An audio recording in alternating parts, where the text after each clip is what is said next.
Welcome to the Life Poetic with Thomas Keily, your weekly knowledge drop of word-crafted invocation. This week we're looking at Dear Friend by Elsa Korneti.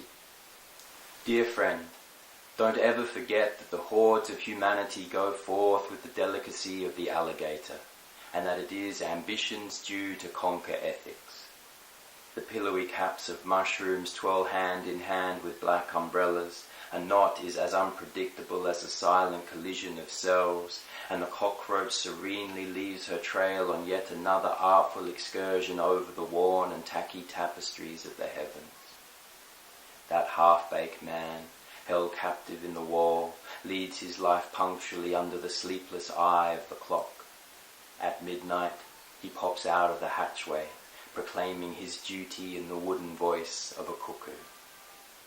Elsa Korneti is a celebrated poet living in Thessaloniki in Greece. This poem, Dear Friend, appears in an anthology of Greek writing called Austerity Measures. And there's quite a beautiful intention behind this book, because it's trying to understand the modern Greek experience and the experience of the Greek economic crisis and the austerity measures and the rolling drama that seems to just go on forever, and try to understand that experience by looking at Greek writing and Greek poetry and looking at what drives and inspires contemporary Greek poets. I really love this piece here. It has a sort of quite a grim staunchness, like a lot of pieces that appear in this book, and it's sort of a grimness anchored in centuries of civilization. And so there's some very harsh and surreal images here of, the hordes of humanity like alligators. I love this, the pillowy caps of the mushrooms twirling like black umbrellas, the cockroach in the heavens. And then I really love this image at the end of the man in the cuckoo clock. And I think it's quite a beautiful symbol of a lot of the problems we have with modern life, and the way that we see modern life demands that our freedom and our individuality and our songs, they become subservient to production schedules and the economic system and timetables and all these sort of things, and the great machine, the machine here symbolized by the clock. And I think, a lot of people see that there's something that's been lost there. And I think here she's sort of having a jab at people who feel like they have their freedom and they have an important role within the great economic system, and these people coming forth and proclaiming their duty like a wooden cuckoo.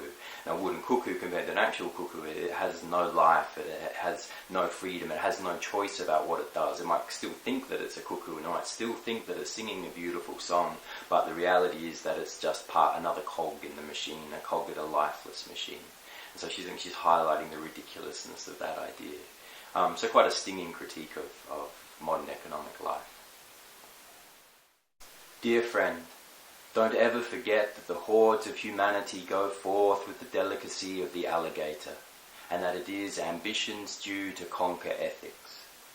The pillowy caps of mushrooms twirl hand in hand with black umbrellas. A knot is as unpredictable as a silent collision of cells, and the cockroach serenely leaves her trail on yet another artful excursion over the worn and tacky tapestries of the heavens.